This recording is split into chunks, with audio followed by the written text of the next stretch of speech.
za mawasiliano katika ukanda wa SADC, na amesema yeye mwenyewe ataunga mkono pendekezo hilo la baraza la mawaziri wa SADC, ambapo katika mkutano wa tarehe 17 na 18 wa wakuu wa nchi na serikali watatoa maamuzi kuhusiana na pendekezo hilo lililoadhimiwa na baraza la mawaziri wa SADC lililoongozwa na Profesa Paramagamba Kabudi akiwa ni mwenyekiti wa baraza hilo.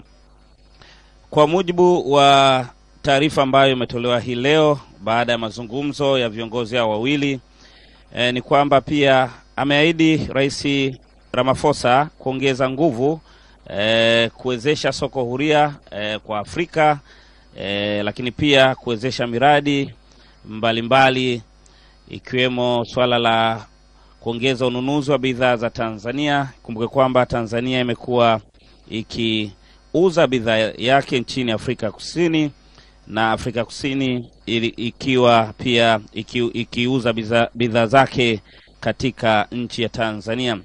Na kwa mujibu tu wa taarifa rasmi iliyotolewa hii leo ni kwamba biashara ya Tanzania na Afrika Kusini imeongezeka na kufikia shilingi trilioni 2 na bilioni 687 kwa mwaka jana 2018.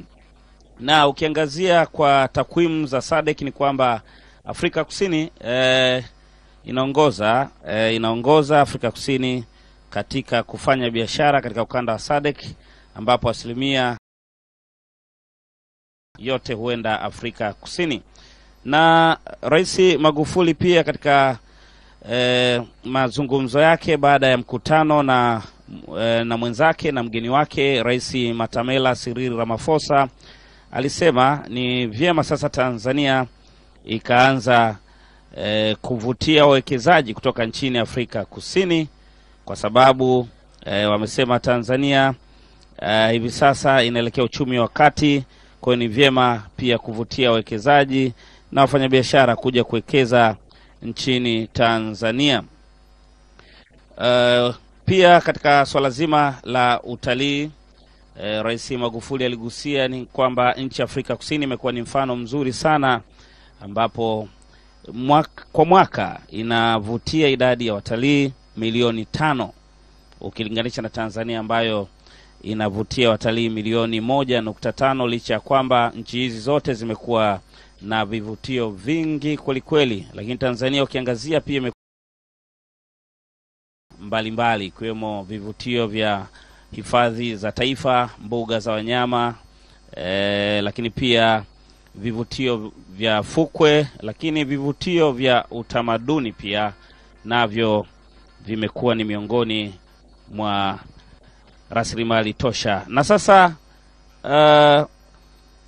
ukumbi umekucha simama, ambapo viongozi hao wawili wanaingia ukumbini tayari kabisa kufungua jukwaa hili la biashara. Rais Magufuli huyo akiingia sambamba na mgeni wake Rais Cyril Ramaphosa. Ni kurejesha ukumbini kisha tuendelea.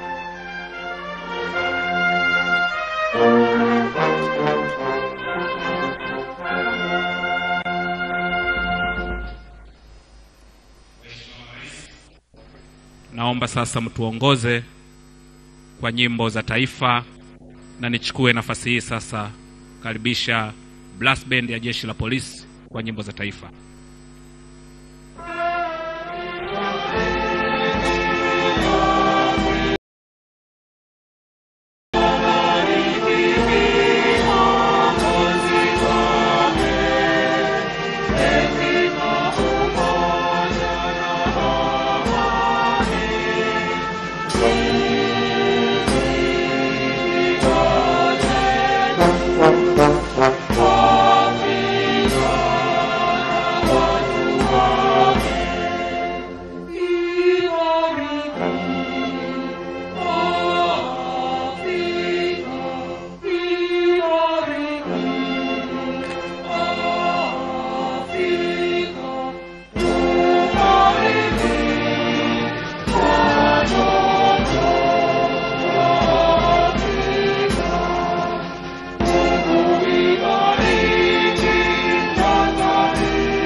Waheshimiwa, naomba tuketi.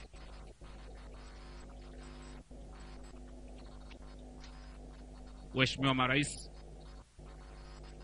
ninayo heshima kuanza ratiba yetu kwa kuwatambulisha viongozi mbalimbali walioko ndani ya ukumbi huu.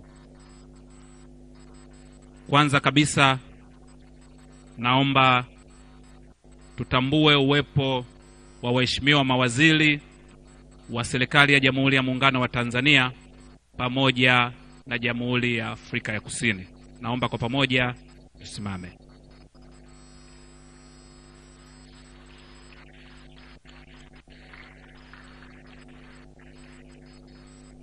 Waheshimiwa marais, wapo pia manaibu mawaziri kutoka serikali ya Jamhuri ya Muungano wa Tanzania.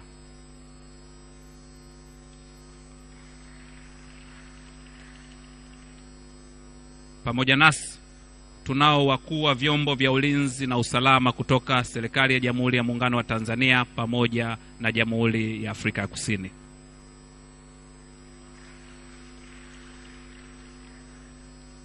Waheshimiwa marais, naomba mtambue uwepo wa waheshimiwa mabalozi na wawakilishi wa taasisi za kimataifa nchini Tanzania, ambassadors and head of international institution in Tanzania. Naomba pia mtambue uwepo wa waheshimiwa wabunge wa Bunge la Jamhuri ya Muungano wa Tanzania.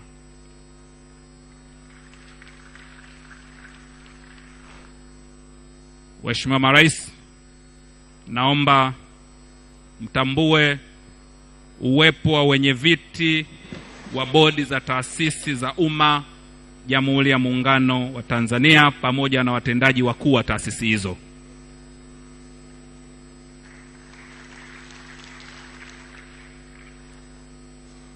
Kwa namna pekee, naomba mtambue uwepo wa wenyeviti na watendaji wakuu wa taasisi za sekta binafsi nchini Tanzania na zile kutoka Jamhuri ya Afrika ya Kusini.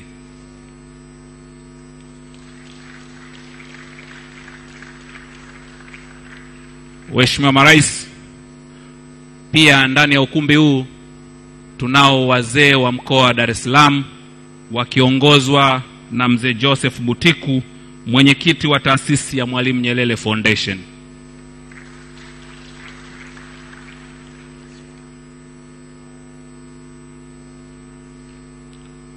Waheshimiwa marais, baada ya utambulisho huo, kwa heshima na taadhima, naomba sasa nimkaribishe Mr. Salum Shamte, mwenyekiti wa Tanzania Private Sector na SADC Business Forum, aje atoe salamu.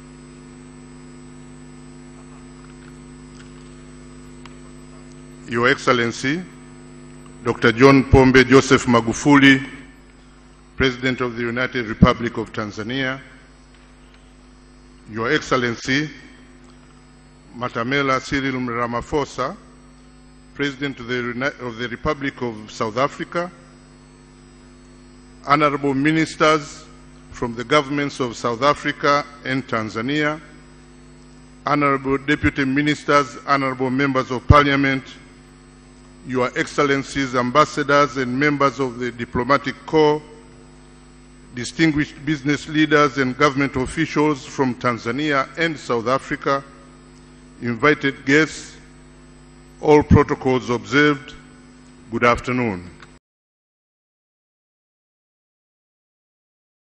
On behalf of the private sector in Tanzania, I would like to extend a very warm welcome to our brothers and sisters from South Africa.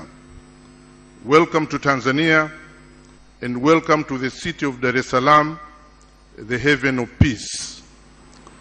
May the Almighty God make your stay an enjoyable and a fruitful one. May I take this opportunity to express our profound appreciation to Your Excellency, President Cyril Ramaphosa, and members of the South African delegation for your timely visit to Tanzania to further explore investment and trading opportunities and to cement the long-standing bilateral economic and historical ties between our two countries. I would like to extend our sincere appreciation to Your Excellency, President Magufuli, for inviting and welcoming President Ramaphosa and his delegation. We, the business community, congratulate you, Mr. President, on becoming the chairman of SADC. We also thank and congratulate you. We also thank and congratulate you for ushering in extensive reforms to create an attractive and enabling environment to invest and do business in Tanzania.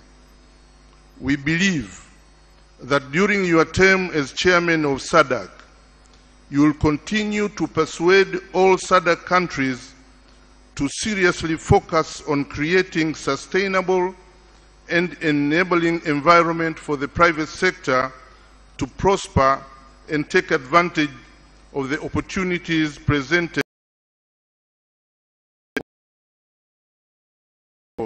in the region and beyond.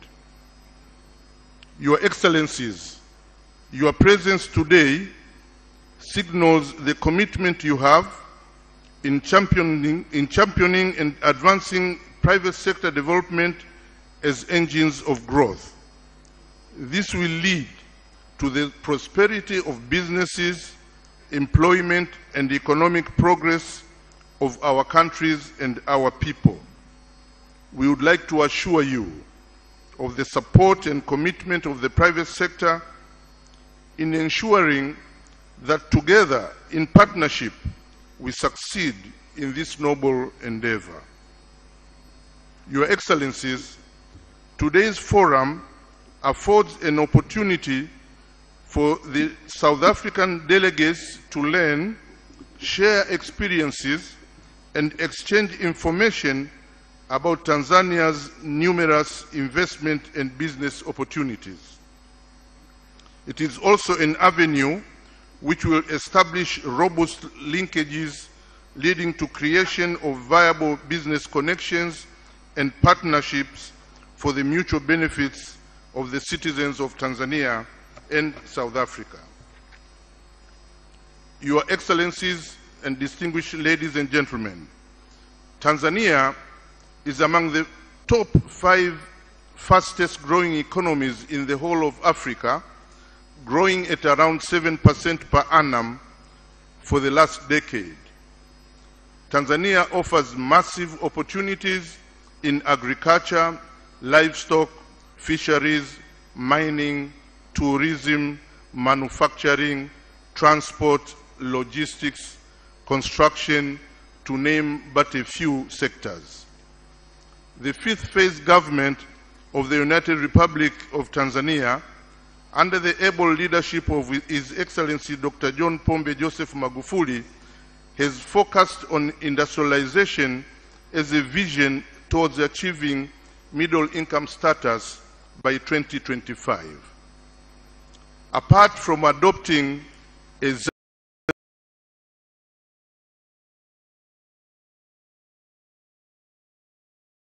developed a blueprint to improve and its implementation. Fully implemented, this will completely change the way Tanzania is facilitating entrepreneurs to invest and do business. Tanzania is also massively investing in improving rail, road, ports, and communication infrastructure, the production, transmission, and distribution of energy from various sources, to support the industrialization drive and the improvement of our human resources. Through the reforms and public investment, business environment is steadily improving, and coupled with our peace and stability and the unique geographical positioning of Tanzania, we are a very attractive investment destination. The private sector strives to complement the public sector and through private investment. Your Excellencies, distinguished ladies and gentlemen, we are aware of South Africa's technological, financial, and trade capabilities in various sectors. We believe that through working together in partnership, we can achieve serious development which will be mutually beneficial. We urge that any investment should consider a joint venture approach with local entrepreneurs to ensure a win-win situation to develop. The state visit of Your Excellency President Ramaphosa to Tanzania has come at the right time to revitalize investment and business relationship between our countries. With the backdrop of the SADC meetings, we can deepen the ties of regional integration and further contribute to the economic growth and wealth creation in the region and in Africa. Excellencies, distinguished ladies and gentlemen, we again welcome our brothers and sisters from South Africa and beyond to join us in exploring areas of partnerships for investing in Tanzania and in the region in a collaborative win-win approach. We strongly urge the public and the private sector players across the continent to rethink, to unlearn competition, and to embrace more collaboration. Let us work together in public-private partnerships for all endeavors, because together we will succeed. While you are here, please also visit the many unmatched touristic attractions of Kilimanjaro, Serengeti, Ngorongoro, Zanzibar, and many others, which this beautiful country and the hospitable people of Tanzania have to offer. Karibuni sana na mjisikie mko nyumbani, and thank you very much for your kind attention. Asante sana na kushukuru. Mheshimiwa Marais, sasa ni zamu ya kusikia salamu kutoka kwa mkuu wa mfuko wa Somafco. Nimkaribishe sasa Mr. Tiolohelo Mohorathe kutoka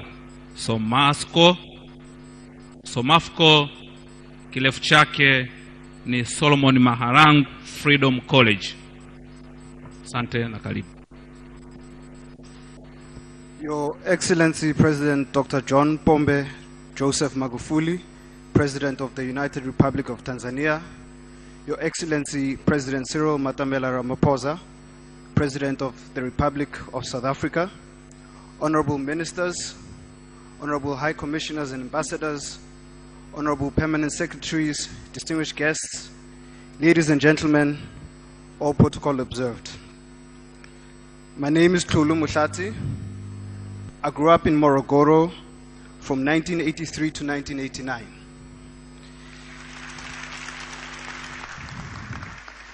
This was possible because in 1979, during South Africa's darkest hours, Tanzania generously gave the ANC land on which its dreams of a liberated South Africa was realized. Not only was a school built called the Solomon Mahlangu Freedom College, abbreviated Somafco, we developed a modern village which included industries such as a carpentry factory, a textile factory, and a farm, amongst other facilities. In our time in Morogoro, at Somafco, during our developmental years, they were so profound and meaningful that together with my team, we have undertaken 11 educational tours since 2008 and we have brought over 400 youth on a pilgrimage to what is best described as a Mecca of the liberation struggle.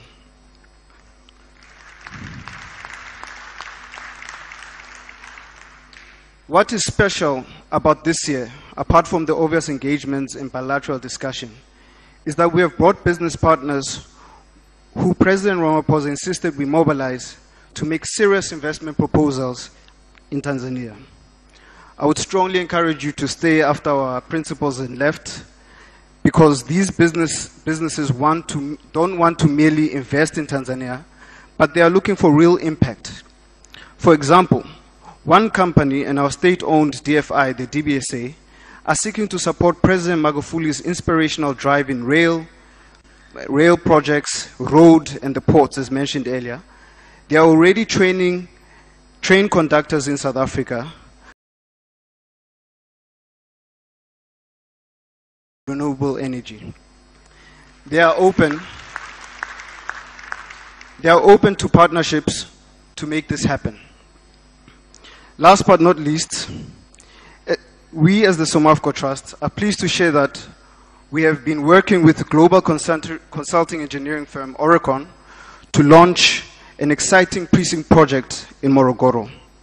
The precinct will not only preserve and, most importantly, promote our shared heritage, it will also contribute to unlocking the economic potential that the SGR project will enable in Morogoro and other parts of the country.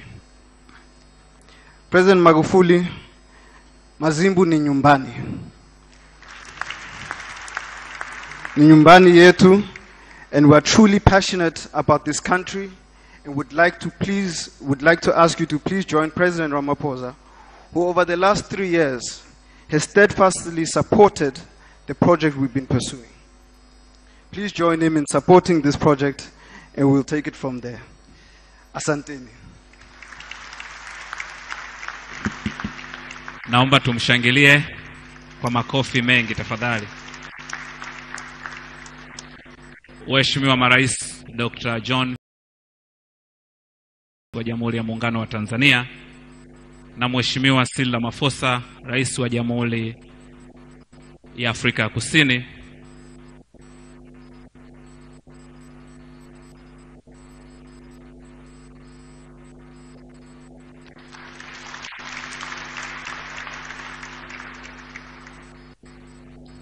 sasa ni zamu ya kusikia salamu kutoka kwa waheshimiwa mawaziri wa Jamhuri ya Muungano wa Tanzania na wa Jamhuri ya Afrika Kusini. Na tutaanza na Mheshimiwa Balozi Amina Salum Ali, Waziri wa Biashara na Viwanda kutoka Serikali ya Mapinduzi ya Zanzibar. Mheshimiwa Balozi, karibu.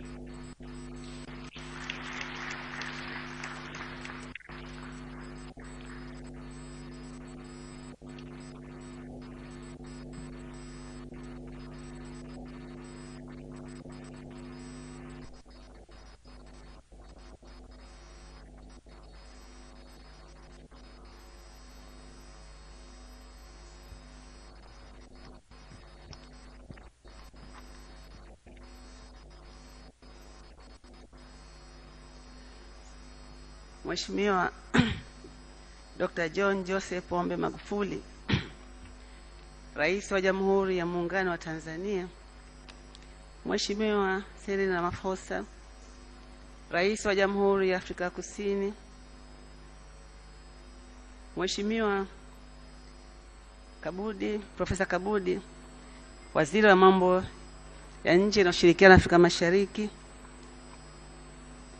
Mheshimiwa Waziri wa Mambo ya Nje na Mapando wa Serikali wa Jamhuri ya Afrika Kusini, Mheshimiwa Innocent Bashungwa, Waziri wa Viwanda na Biashara Jamhuri ya Muungano wa Tanzania, Mheshimiwa Nkosani Kobaye Ngubane, Waziri wa Utalii wa Jamhuri ya Afrika Kusini, waheshimiwa mawaziri wa Serikali ya Muungano wa Tanzania na Jamhuri ya Afrika Kusini, waheshimiwa viongozi wa vyombo vya ulinzi na viongozi wa vyama mbalimbali vya serikali ya Muungano wa Tanzania, Mheshimiwa Salum Shamte, mwenyekiti wa taasisi ya sekta binafsi na taasisi ya wafanyabiashara wa SADC, wakilishi wa Jumuiya ya Wafanyabiashara wa Tanzania, wakilishi kutoka wafanyabiashara kutoka Afrika Kusini, wageni waalikwa, mabibi na mabwana, itifaki imezingatiwa. Mheshimiwa Rais, awali ya yote naomba nianze kwa kumshukuru Mwenyezi Mungu mtukufu kwa kutujalia uzima na kuweza katika jitihada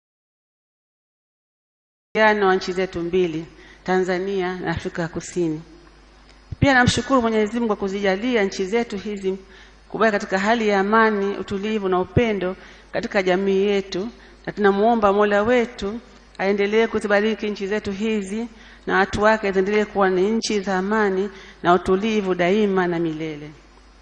Pia tunamuomba Mwenyezi Mungu akujalie wewe rais wetu mpendwa Mheshimiwa Dr. John Pombe Magufuli na ndugu yako Mheshimiwa Ramaphosa afya njema, hekima na busara za kuendelea kutuongoza nchi zetu. Mheshimiwa Rais, naomba nichukue nafasi hii ya kushukuru kupata fursa hii adhimu ya kusimama mbele yenu kuzungumza machache kuhusu mkutano huu, jukwaa hili mahali ambao unalenga kuimarisha udugu wetu na mshikamano wetu ulioanzishwa na baba wa taifa hayati Mwalimu Julius Kambarage Nyerere na mwenzake hayati mzee Nelson Mandela katika jitihada zao za kulikomboa bara letu la Afrika. Hivyo mjumuiko huu wetu ni katika jitihada za kuendelea kuzienzi fikra za waasisi wetu, kukumbuka historia yetu, silika na utamaduni wetu ambavyo ni tunu kubwa za mataifa yetu. Waheshimiwa Marais, tunakupongezeni sana kwa uamuzi wenu huu wa kuja hapa kusikiliza katika hili jukwaa maalum la biashara.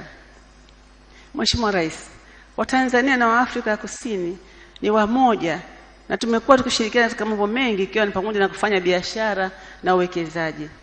Jambo la kufurahisha zaidi ni kuwa uwekezaji wa nchi ya Afrika Kusini umefika hadi Zanzibar na tunauthamini sana. Mheshimiwa Rais, moja ya nguzo ya kuimarisha biashara na uwekezaji ni matumizi ya lugha ambayo irahisishe mawasiliano na ni moja ya njia kuelewana na kuweka mazingira rahisi na mazuri ya kukuza biashara. Katika siku za hivi karibuni, chini ya uongozi wako makini, tumeshuhudia juhudi zako na za ndugu yako Mheshimiwa Rais Ramaphosa, Rais wa Jamhuri ya Afrika Kusini, kwa kushirikiana kuhakikisha kwamba lugha yetu ya ukombozi wa bara la Afrika, yaani Kiswahili, inafundishwa katika mitaala ya elimu nchini Afrika Kusini. Ni imani kwamba hatua hii muhimu itazidi kuimarisha udugu wetu na mshikamano, na matokeo yake itasaidia sana kukuza utengamano wetu na kuongeza biashara si tu baina ya Afrika Kusini na Tanzania, na itasambaa kwa kasi zaidi katika ukanda wetu mzima wa jumuiya yetu hii ya SADC. Mheshimiwa Rais, kupitia jukwaa hili mtatupa nafasi ya kuzungumza na kujadili mbinu na mikakati muhimu ya kuongeza mashirikiano kwenye uwekezaji baina ya nchi zetu, hivyo kuongeza kwa kiwango cha juu uwekezaji kwenye maeneo muhimu kwa maendeleo yetu. Vile vile ipo haja pia kuzungumza njia za kuongeza biashara za pande zote mbili ili ziongezeke kasi na kukuza kiwango cha biashara baina ya nchi zetu ukilinganisha na mauzo tunayofanya na nchi zilizo nje ya kanda yetu na Afrika. Nchi zetu zina kila sababu ya kushirikiana na kubadilishana mbinu za mikakati na kuongeza ujuzi wa fani mbalimbali ikiwemo elimu maalum inayohitajika Tanzania, teknolojia, uwekezaji wa kifedha, na hatimaye tunaweza kuwa ndiyo nguzo kubwa ya maendeleo katika jumuiya yetu ya mashirikiano ya SADC na Afrika kwa ujumla. Mheshimiwa Rais, baada ya maelezo haya mafupi na kwa kuelewa utayari wako na uzalendo wako sio tu kwa Tanzania, pia kwa bara la Afrika ikiwemo na nchi rafiki kama hii Afrika Kusini, umesimama kwa uthabiti katika kukuza uwekezaji na kuondoa urasimu na vikwazo katika biashara baina ya nchi zetu za kanda na Afrika. Kwani kufanya hivyo ni kuweka misingi muhimu ya kukuza uchumi na maendeleo endelevu na ya ustawi wa wananchi wetu. Mheshimiwa Rais, nasema hongera sana waheshimiwa marais kwa kutukutanisha pamoja katika tukio hili muhimu na la kihistoria. Naomba nimalizie kwa kurudia kauli mbiu ya SADC, umoja wetu ndio nguvu yetu. Karibuni sana, asante sana. Asante sana, naomba tumpongeze kwa makofi. Waheshimiwa marais, naomba mtambue uwepo wa makatibu wakuu na manaibu makatibu wakuu kutoka Jamhuri ya Muungano wa Tanzania na Jamhuri ya Afrika Kusini. Makatibu wakuu, naomba tusimame.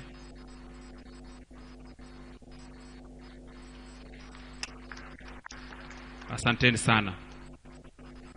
Waheshimiwa marais, sasa ni zamu ya kusikia salamu kutoka Jamhuri ya Afrika ya Kusini, na kwa heshima kubwa naomba nimkaribishe Kensani Kubai Ngubane, waziri wa utalii kutoka Jamhuri ya Afrika ya Kusini. Thank you very much, Program Director. His Excellency President Joseph Magufuli, the President of the United Republic of Tanzania, His Excellency President Cyril Ramaphosa, the President of the Republic of South Africa, Ministers and Deputy Ministers from both the countries, Members of Parliament, Members of the Diplomatic Corps, Captains of Industries from both the United Republic of Tanzania and the Republic of South Africa, Excellencies, ladies and gentlemen, distinguished guests. South Africa and Tanzania enjoy very cordial and fraternal relations forged over decades in the battlefield of political, social, and economic emancipation. After centuries of struggle, today our two countries are liberated and are, in many ways, taking practical steps to eradicate the scourge of poverty, unemployment, and underdevelopment. In this regard, the private sector remains a key partner and driver of the growth that our countries need to win this battle to create a more fair, equitable, healthy, and sustainable communities. The instruments to help us achieve these laudable goals are encapsulated in the various economic cooperation agreements signed. These agreements seek to enhance trade and investment between two countries and establishes formal and regular consultative structures at both senior official level and ministerial level, as well as at the private sector level. The understanding on economic cooperation signed in 1998 with a new generation memorandum of understanding currently under negotiation. Agreement for the avoidance of double taxation and the prevention of fiscal evasion with respect to taxes on income signed in 2005. Agreement for the promotion and reciprocal protection of investments signed in 2005. Agreements between the government of the Republic of South Africa and the government of the United Republic of Tanzania on the establishment of a binational commission signed in 2011. In addition, our two countries are also bound together and committed to the successful conclusions of the SADC Free Trade Agreement, the COMESA, EAC, SADC Tripartite Free Trade Agreements, and SACU, EAC negotiations. Excellencies, these agreements are designed primarily to help foster and incentivize the establishment of effective and flourishing partnerships at government-to-government level, government-to-business level, and business-to-business levels between our two countries.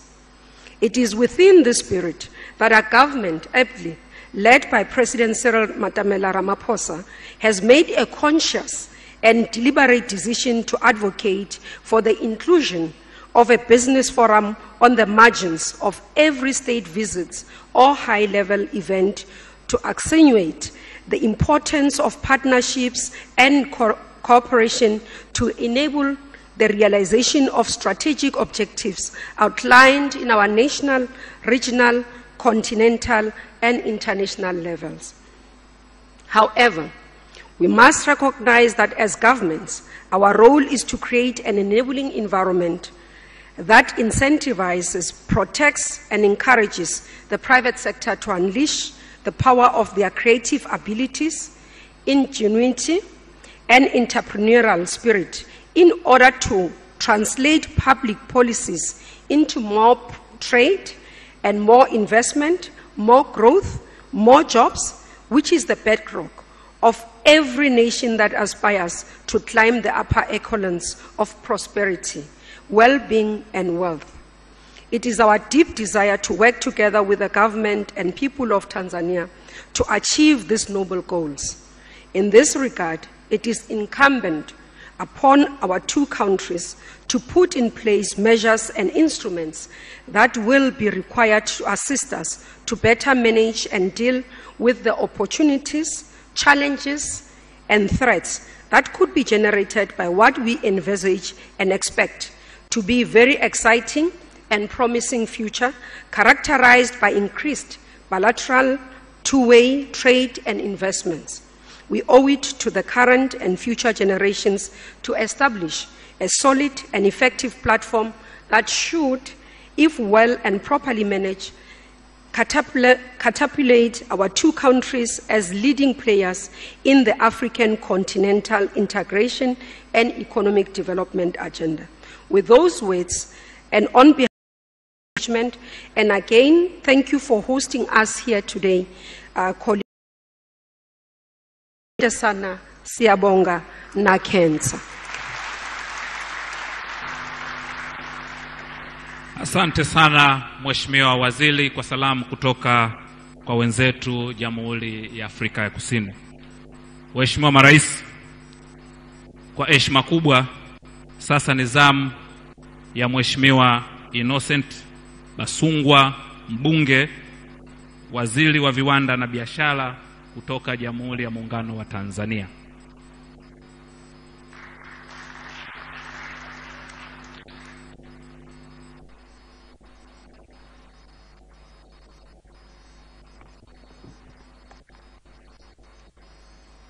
Mheshimiwa Dr. John Pombe Magufuli, Rais wa Jamhuri ya Muungano wa Tanzania, Mheshimiwa Ramaphosa, Rais wa Jamhuri ya Afrika Kusini, Waheshimiwa mawaziri kutoka Jamhuri ya Afrika Kusini, Waheshimiwa mawaziri wa Jamhuri ya Muungano wa Tanzania, Mheshimiwa Engineer Stella Manyanya, Naibu Waziri wa Viwanda na Biashara, Waheshimiwa manaibu waziri mliopo hapa, Waheshimiwa mabalozi, Mheshimiwa Suleiman Sadik, mwenyekiti wa kamati ya kudumu ya Bunge ya Viwanda, Biashara na Mazingira, Katibu Mkuu wa Wizara ya Viwanda na Biashara Profesa Buchoshaija, waheshimiwa wabunge wenzangu, waheshimiwa wajumbe wa Baraza la Wawakilishi Serikali ya Mapinduzi Zanzibar, natambua uwepo wa mzee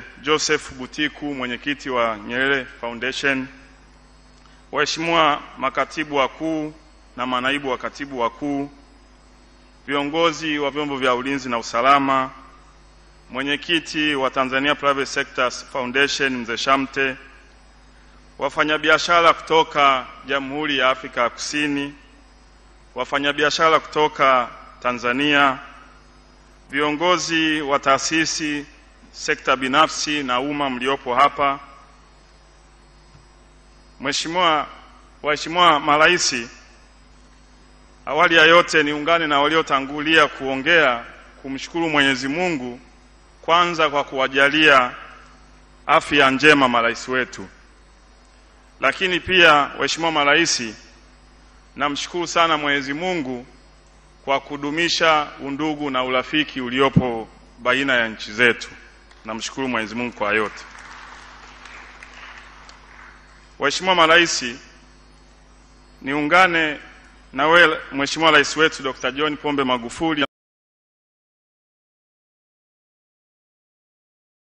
Rais Ramaphosa pamoja na ujumbe wake kama mbele yenu, kwanza kwa niaba ya Jumuiya ya Wafanyabiashara kutoka Tanzania na Afrika ya Kusini kuwashukuruni sana kwa kutenga muda wenu pamoja na majukumu mlionayo. Mmetuheshimu sana kuja kuzungumza na sisi. Tunawashukuru sana kwa niaba ya halaiki iliyopo mbele yenu. Lakini pia nitumie nafasi hii kuwashukuru sana Jumuiya ya Wafanyabiashara wa Tanzania na Afrika Kusini. Kwa kweli ukumbi umejaa mpaka ni raha tupu. Nawashukuru sana kwa kujitokeza kuwasikiliza na kuwapokea marais wetu. Wafanyabiashara kutoka Tanzania, sasa kazi kwenu. Mheshimiwa Rais wetu, kwanza tunakushukuru sana jitihada za serikali unayoiongoza za kujenga miundombinu mbalimbali, ujenzi wa reli, umeme, bandari, shirika la ndege. Sasa tunaona jitihada zako za kuhakikisha miundombinu hii inasaidia sekta zinazozalisha na tunakupongeza sana kwa kuendelea kuiweka private sector mbele, kwani private sector ndiyo engine ya kusaidia Watanzania kwenda kwenye uchumi wa kati. Tunakupongeza sana Rais wetu kwa jitihada hizo. Tunakushukuru kwa kuendelea kutuandalia na kuweka mazingira ya wafanyabiashara wetu kufanya bilateral engagement pamoja na wafanyabiashara wengine. Tunawashukuru sana wafanyabiashara kutoka Afrika Kusini. Hapa ni kwenu. Matumaini yangu ni kwamba mtakaa na wafanyabiashara kutoka Tanzania, muongee dili na dili hizo zifanyikie hapa Tanzania, kwa sababu Tanzania kila kukicha tunazidi kuweka mazingira uwezeshi ya kufanya biashara na kuwekeza hapa. Kwa hiyo tunawakaribisha sana sana. Mheshimiwa Rais, baada ya kusema hayo, na kwa vile halaiki na Watanzania wana hamu sana ya kusikia Mheshimiwa Rais pamoja na mgeni wako Mheshimiwa Rais Ramaphosa, kwa heshima kabisa naomba nitumie nafasi hii Mheshimiwa Rais wetu kukaribisha ili uweze kuongea na halaiki ya wafanyabiashara pamoja na Watanzania. Mheshimiwa Rais, nakukaribisha sana.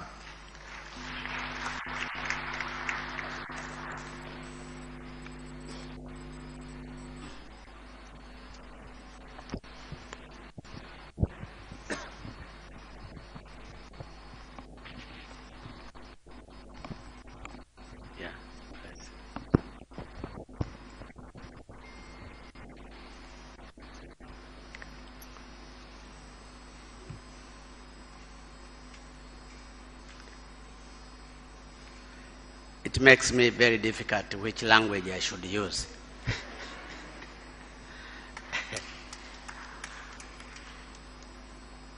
Your Excellency Cyril Ramaphosa, President of the Republic of South Africa, Honorable Ministers from Tanzania and South Africa, Honorable Member of Parliament, Permanent Secretaries, distinguished member of the business community from Tanzania and South Africa, invited guests, ladies and gentlemen.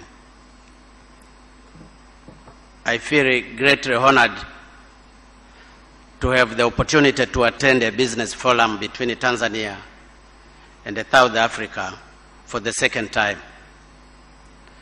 As you all may recall, on 11th May 2017, at this very place, I and the former President of South Africa, His Excellency Jacob Zuma, had the privilege to attend another business forum between our two countries. Indeed, these two business fora demonstrate our resolve for a deeper economic cooperation between our two brotherly nations.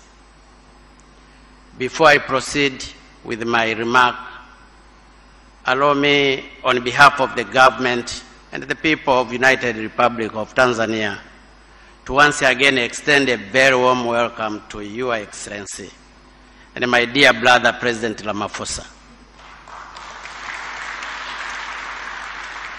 I also commend you for your decision to come with this higher-level business delegation.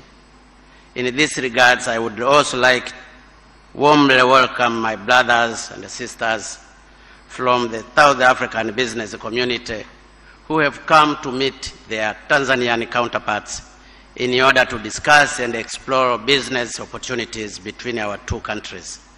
Kindly feel at home, for indeed Tanzania is your second home. Your Excellencies President Ramaphosa, distinguished participants, this business forum, it comes at a point when our two nations are fully committed to the furtherance of our economic cooperation. It is an evidence fact that in the past, our nations were brought together by struggle for political liberations against apartheid. However, since the return of the majority rule in South Africa, our nations are now directing their attention towards economic liberations. In my humble opinion, this must constitute an overarching mission, not only for two nations, but for the whole of Africa.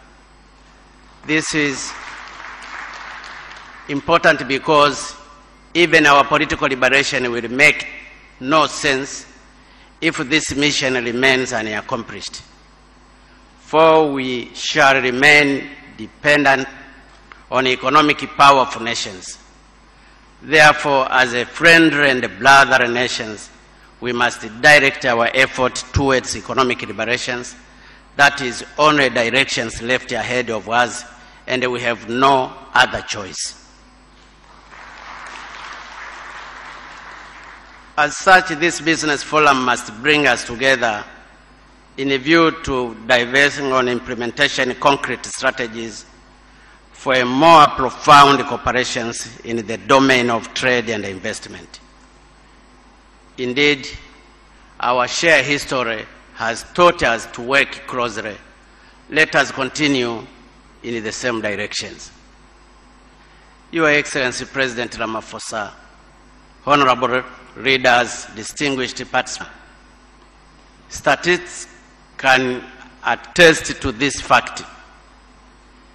In 2018, the volume of trade between our nations amounted to 1,108.2 million US dollar, where Tanzania imported goods and services worth 437.2 million to 552 million US dollar in 2017. On the other hand, the export value from Tanzania to South Africa accounted for USA dollar 743.02 million in 2018, being an increase by 6.8% compared to USA dollar 699.791 million in 2017. Based on these statistics, South Africa ranks second among the leading country destinations of Tanzania's export, with a 16.7% share of all our export commodities. In the same vein, more than 70% of all Tanzanians' export to SADC go to South Africa. The main exports from Tanzania to South Africa include minerals, especially gold, tea, tobacco, wheat flour, simsim, coffee, cereals, spices from Zanzibar, fruits, and vegetables.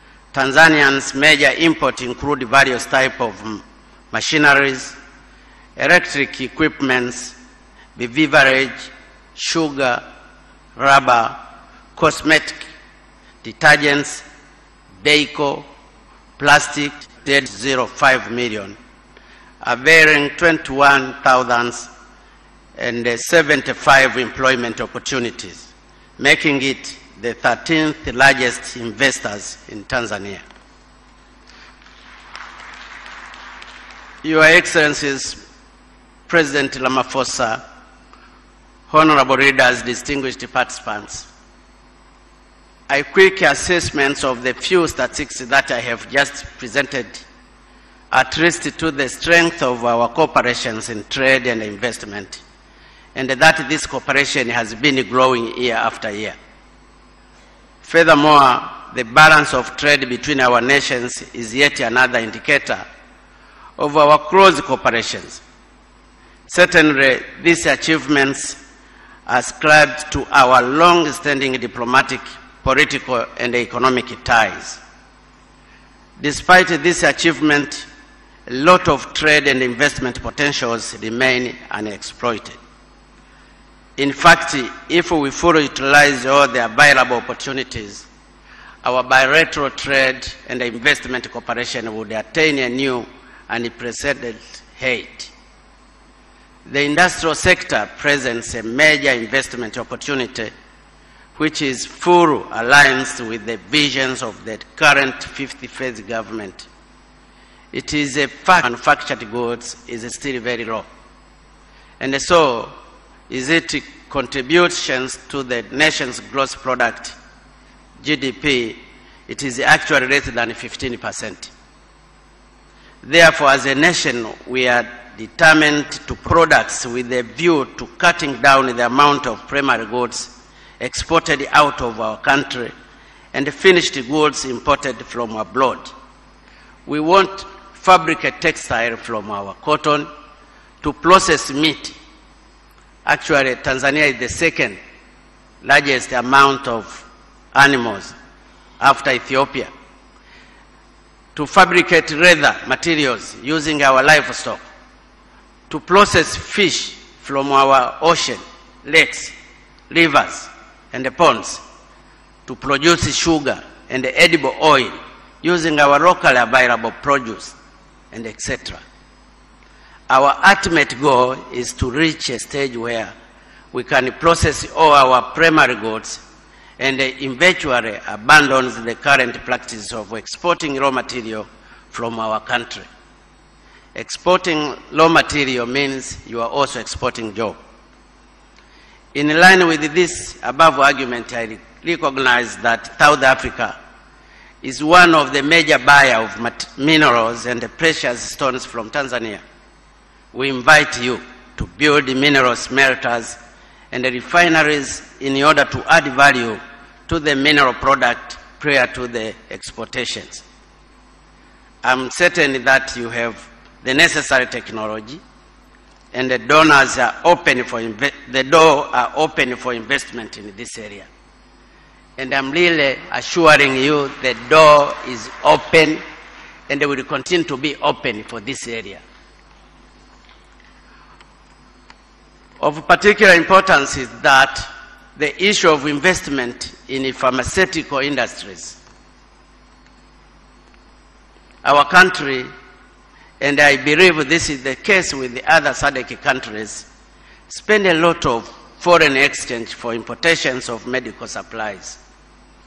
I have mentioned this during our discussion with President Ramaphosa. This is due to lack of pharmaceutical industries. At present, our medical stores department has been given the mandate by the Global Fund to procure medical supplies for all SADC member countries. It is, however, unfortunate that 94% of the medical supplies are imported from abroad. We have failed to fully utilize this opportunity due to industrial backwardness. We thus invite all serious investors from South Africa to invest in the industrial sector, including pharmaceutical industries.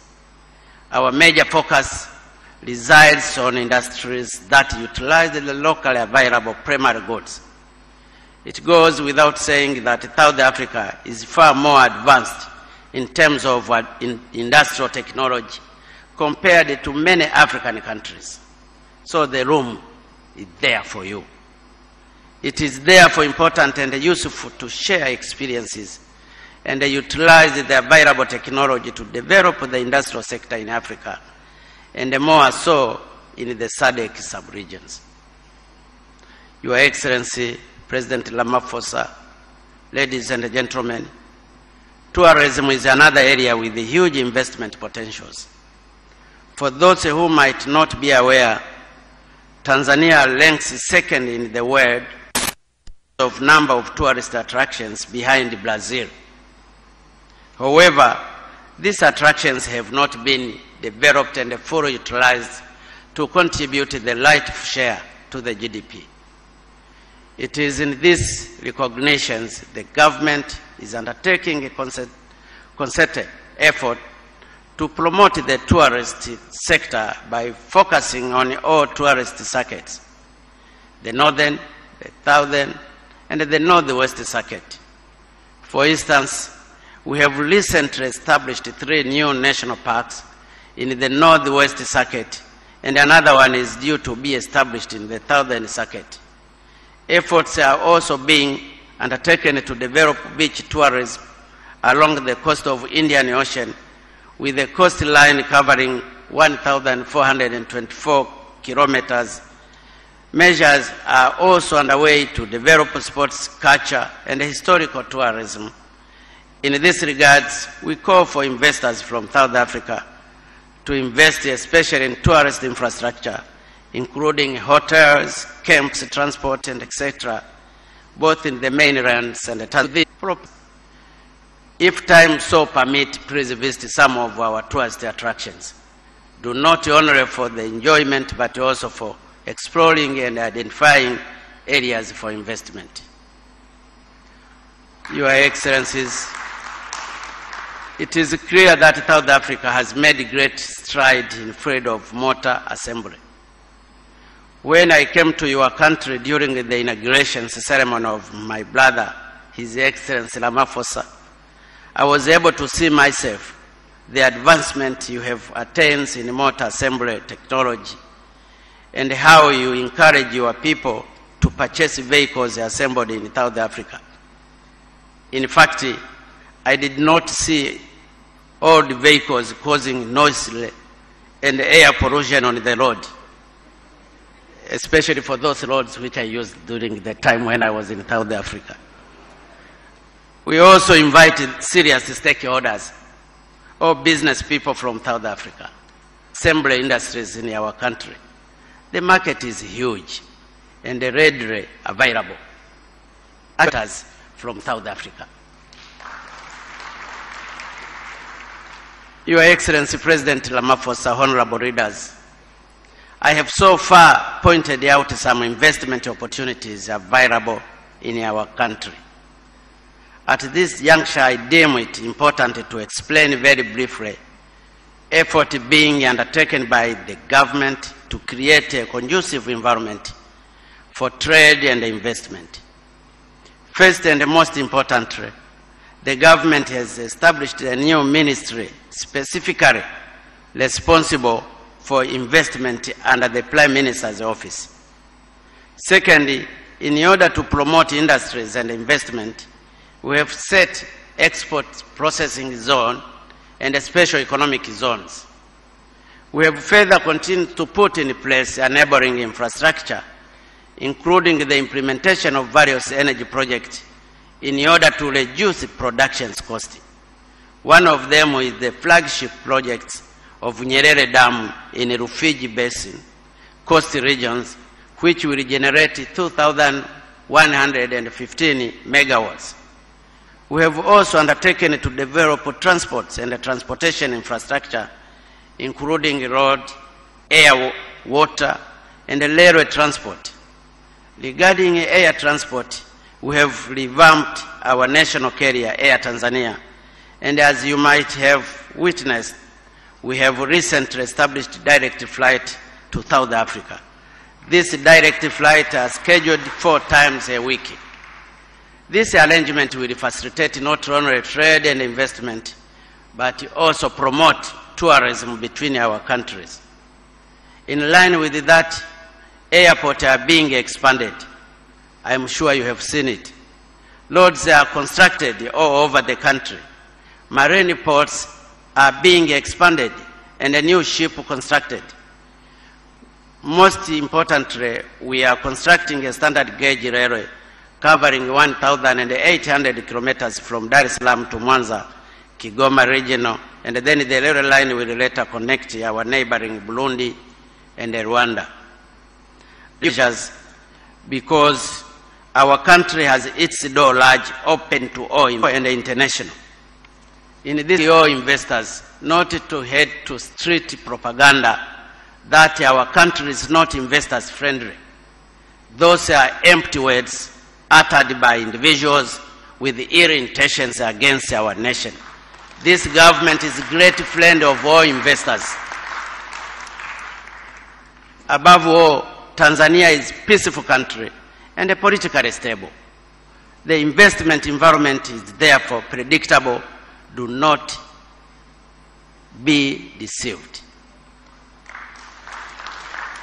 President Ramaphosa, honorable readers, at the end of business fora like this, participants do exchange phone numbers to keep in touch. But it is also possible that no concrete actions follow thereafter. In fact, some participants may end up getting girlfriends or boyfriends instead of establishing business relations.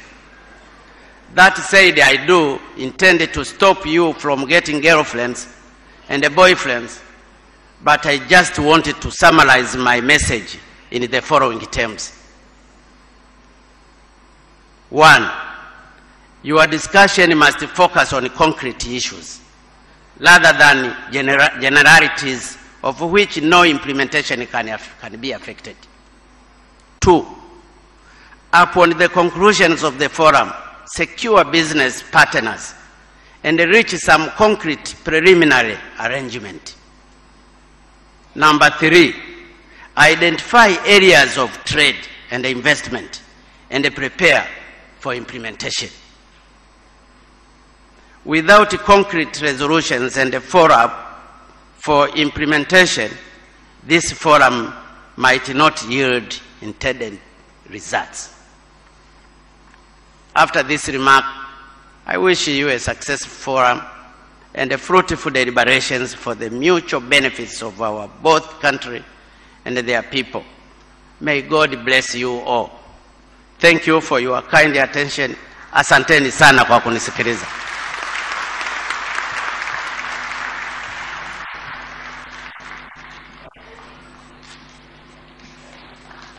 Naomba tumpigie makofi mengi sana Mheshimiwa Rais kwa heshima. Naomba sasa ni Mheshimiwa Innocent Bashungwa Mbunge, Waziri wa Viwanda na Biashara kutoka Jamhuri ya Muungano wa Tanzania, aweze kuja na kumkaribisha Mheshimiwa Cyril Ramaphosa, Rais wa Jamhuri ya Afrika Kusini. Mheshimiwa Waziri, karibu. Waheshimiwa marais, kwa heshima na taazima, naomba nitumie fursa hii kumkaribisha Mheshimiwa Rais Cyril Ramaphosa aweze kutuhutubia. Mheshimiwa Rais, karibu sana.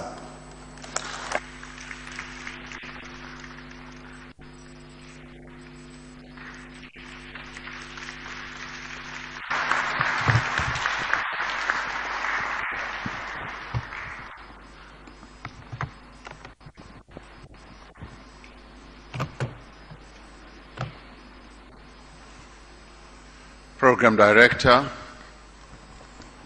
Your Excellency President John Magufuli, Honorable Ministers and Deputy Ministers from both South Africa and Tanzania, business leaders, leaders of government institutions, ladies and gentlemen, and distinguished guests.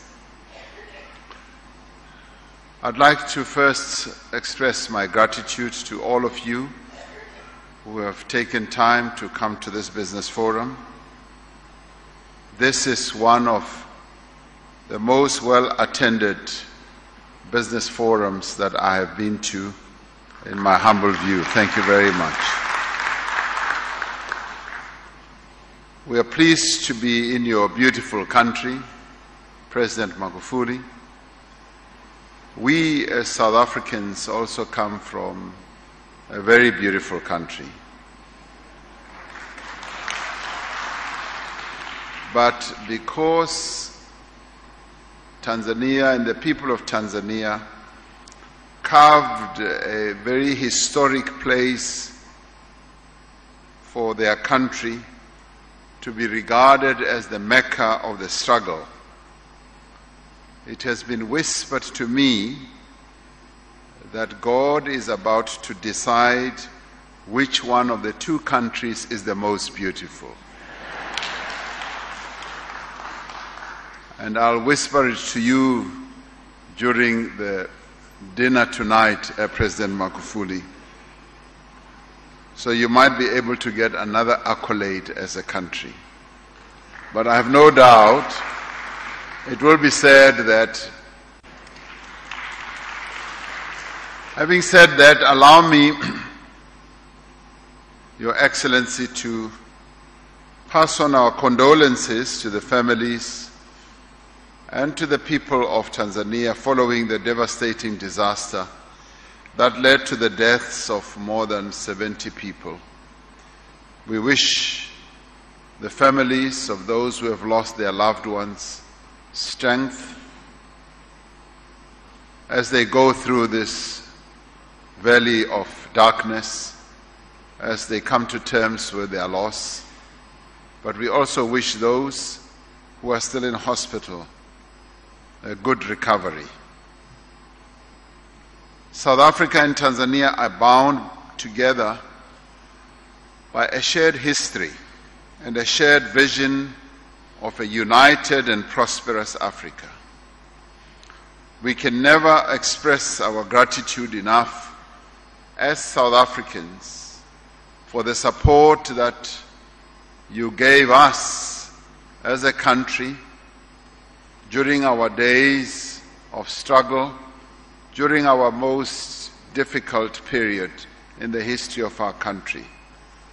You accommodated us, you trained us, you supported us in many, many ways, and you even made enormous sacrifices. And for this we are eternally grateful.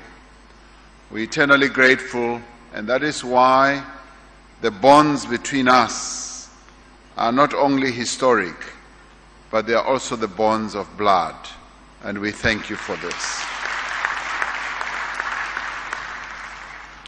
So we've been bound together over decades by a spirit of selflessness, solidarity, and struggle. These attributes have helped us to forge a partnership that has withstood the brutality of the apartheid system and the arrogance of colonial domination. After centuries of exploitation and oppression, our continent is today free from external political dominance, thanks to the selfless sacrifices of those who have gone before us. We are therefore honored to set foot here on the soil of the United Republic of Tanzania, a country that has always been at the forefront of the struggle for the emancipation of the ahead today will further strengthen the strong historic bonds between our two nations. We trust that our presence here today will enable our two countries to strengthen cooperation in every sphere of life towards the attainment of national, regional, and continental aspirations. The recent launch of the operationalization of the African Continental Free Trade Area, an ambitious initiative to integrate the economies of this continent, provides a further opportunity for our two countries to cooperate for the mutual benefit of our people. We are therefore eager to explore how, as governments, we can work together with our respective business communities to achieve inclusive growth and development. This initiative makes manifest the timeless words of the late President Julius Nyerere when he said, "Without unity, there is no future for Africa." the achievement of consensus amongst African countries on the continental free trade area is a sign of the future that is to come, of a transformative Africa built on the principles. Over the coming decades, the population of our continent will grow to well over 1 billion people. The population of cities and universities will expand at an even greater rate, and by 2030, African consumers will spend well over 2.5 trillion US dollars. The resultant boom, unprecedented opportunity to leverage this demographic dividend to promote rapid industrialization and development.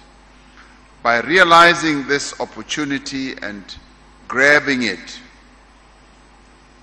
it is possible that we will be able to remove the difficulties and deal with those difficulties that we have had in the past.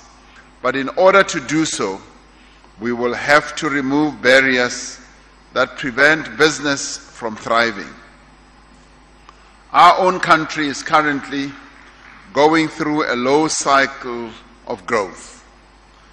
In our engagement with the business community, who in our country represent 70% of the broad size of our economy, the other 30 being represented by state-owned enterprises.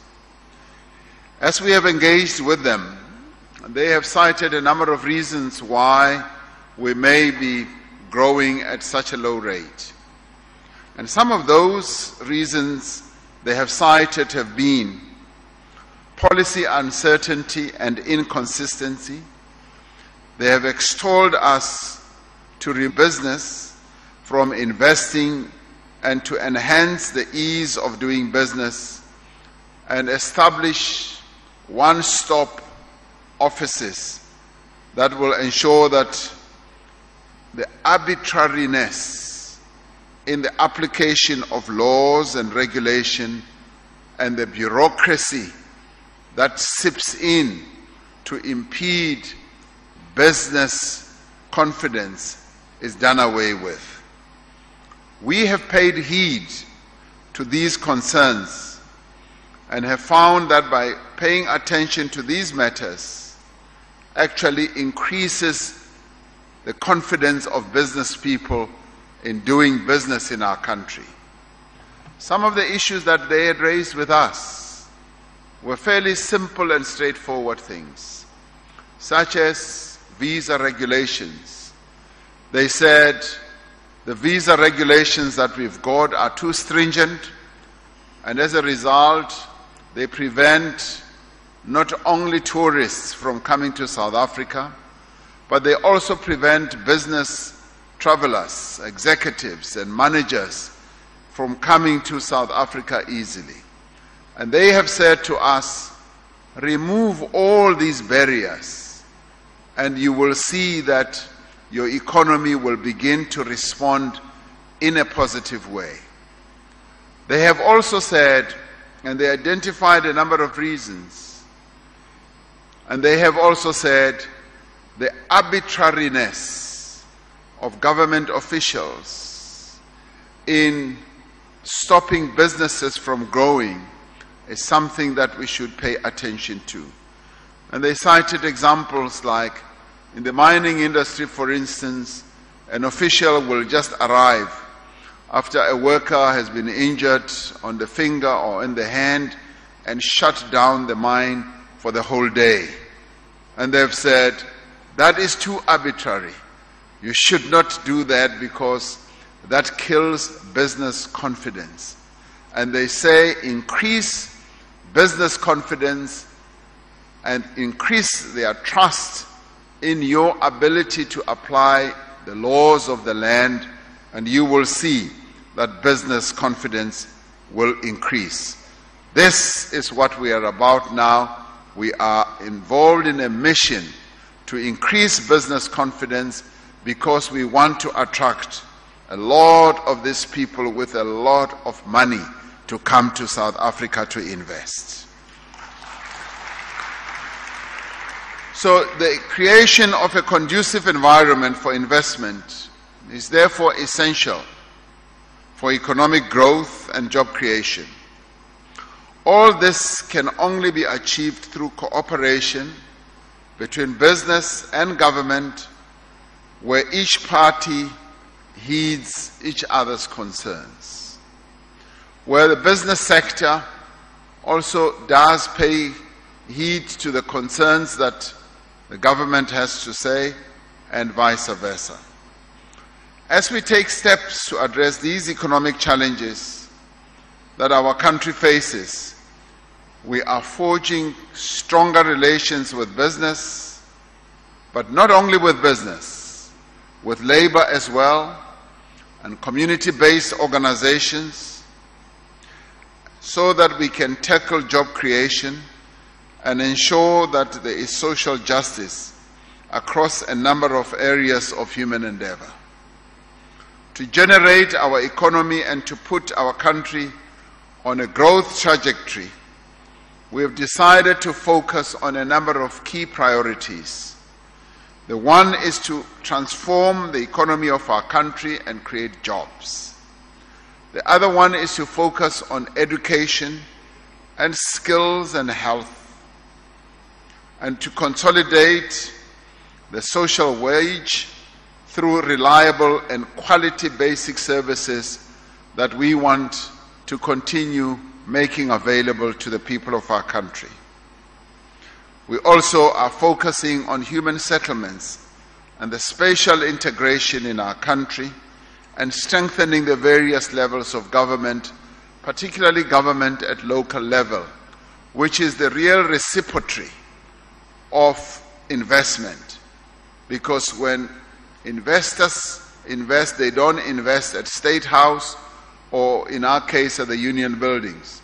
They invest at the local level, and that is the area that we want to strengthen. But we also want to ensure that we promote social cohesion in our country and unite the South African nation into a united nation that will tackle the challenges that we face. But another important area is to create a capable developmental state that will tackle incidents of corruption and make sure that we rid our country of corrupt activities and corrupt people. But more importantly, we are focused on another key priority, which is to create a better Africa and a better world. Our focus is to be Pan-African, is to ensure that whatever we do, we will focus on South Africa, no doubt, but focus on our continent as well.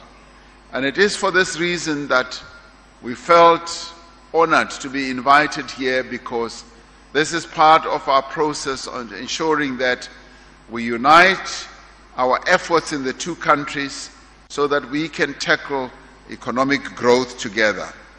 Now, through these measures, we are convinced that growth will be the derivative that will flow from our efforts in this regard. South Africa is ready and prepared to craft a new partnership model with Tanzania, where government and business work together to clear the way for more investment to flow between our two countries.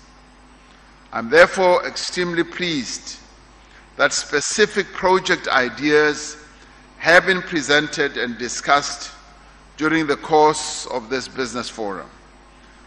Last year, trade between our two countries amounted to $470 million US, with South Africa being the largest purchaser of Tanzanian exports. South African firms are among the top 5 largest investors in Tanzania, operating in areas like mining, manufacturing, finance, ICT, and telecoms. President Magufuli informed me that there are some 228 South African companies operating in Tanzania. We are naturally very pleased about this. We also want a number of Tanzanian companies to come and invest in South Africa. Let us match each other as we cross-invest in each other's economies. We confirm that these South African businesses operating here have taken advantage of the wonderful relationship that exists between the government of Tanzania and South Africa. We have reinforced strong investment, trade, and industry. We recognize that to strengthen our economic ties, we must redouble our efforts to promote the industrialization between our two countries and across the African continent. We must learn from the lessons of other regions in the world where imbalanced development has limited the impact of regional integration and threatened the longevity of regional blocs. No and accelerated industrialization. The SADC Industrialization Strategy Roadmap and Action Plan represent a base from which our two countries must identify and invest in the value chains that have the greatest potential to drive growth and employment. This will require that we naturally expand our efforts in developing appropriate infrastructure, improving the movement of goods across borders, and building the skills and technology to compete in an increasingly digitized global economy. These efforts will unlock enormous value for our business communities. Investments projects will improve the business environment. There is just no doubt about that. But they will also stimulate economic activity and could be used to drive African manufacturing. It is estimated that Africa will need to invest between firms as well, in country. This means solving outstanding border bottlenecks and cooperating to align our customs and inspection systems. Trucks that are traveling between South Africa and Tanzania tend to spend a significant amount of time in the trade area, offer a drastically expanded horizon for African trade and investments, and they also offer the potential for development on a regional productive hub that can be leveraged to compete globally. While the African Free Trade Area Agreement is the first priority, the real work must then begin to ensure that the agreement is implemented and firms are supported to use the available preferences. Now, alongside investment in infrastructure, we need, as a people, to work together to invest in the youth of our countries.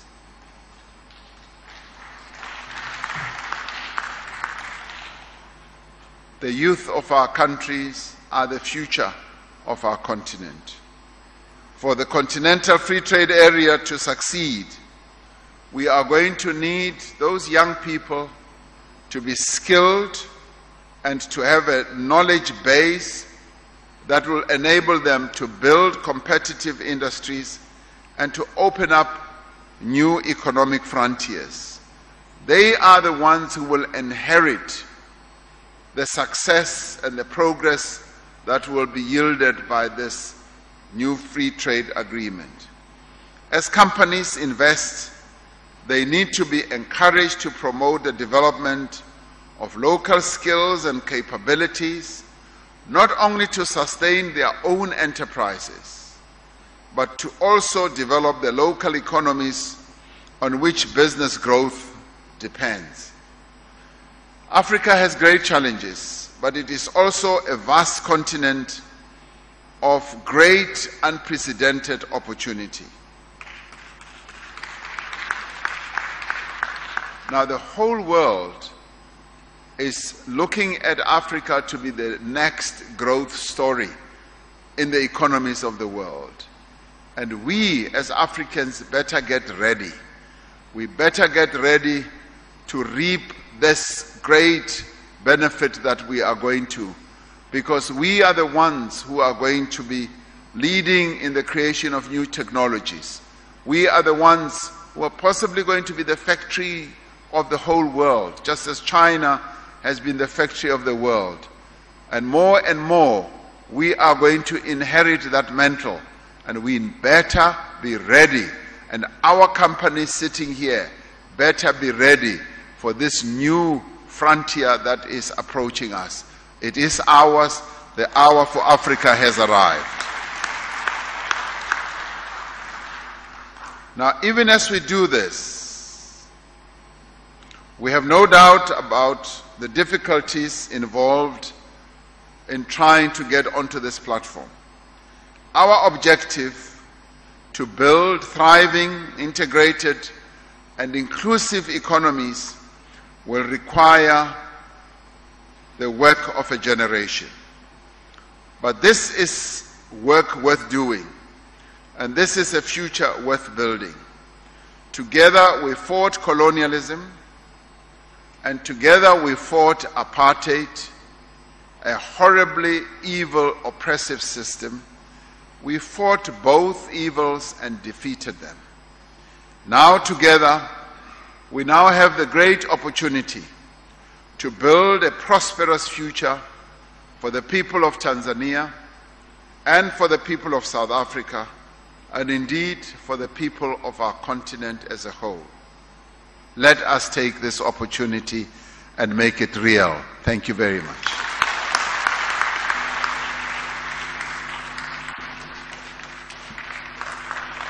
Naomba tupige makofi mengi, kumpongeze na kumshukuru kwa makofi mengi Mheshimiwa Cyril Ramaphosa, Rais wa Jamhuri ya Afrika Kusini. Naomba tuketi. Waheshimiwa marais, kwa mujibu wa ratiba, kinachofuata sasa ni itifaki ya picha, na kwa heshima kubwa Basi mtazamaji wa TBC1, Rais Cyril Ramaphosa wa Afrika Kusini amemaliza kutoa hotuba yake hapa katika jukwaa hili la biashara, na kikubwa ambacho amekisisitiza ni pamoja na kudumisha ushirikiano wa nchi, ukanda na bara zima la Afrika, lakini pia akisisitiza serikali za mataifa haya mawili kufanya kazi na sekta za kibiashara, akitolea mfano katika taifa lake uchumi mkubwa umewezeshwa na uwezeshaji wa sekta hizo za kibiashara. Lakini pia amesisitiza kuhusiana na biashara huria, kutumia soko kutokana na ongezeko la watu ambalo linatarajiwa kuwa ni kubwa. Kwa hiyo itasaidia pia kupata soko la bidhaa zitakazozalishwa na viwanda katika mataifa haya. Lakini pia amegusia swala zima la kuondoa vikwazo vya kibiashara ili kuwezesha ufanyaji biashara mzuri na kuweka vituo vya pamoja vya forodha ili kuweza kurahisisha sasa uwekezaji katika mataifa haya. Swala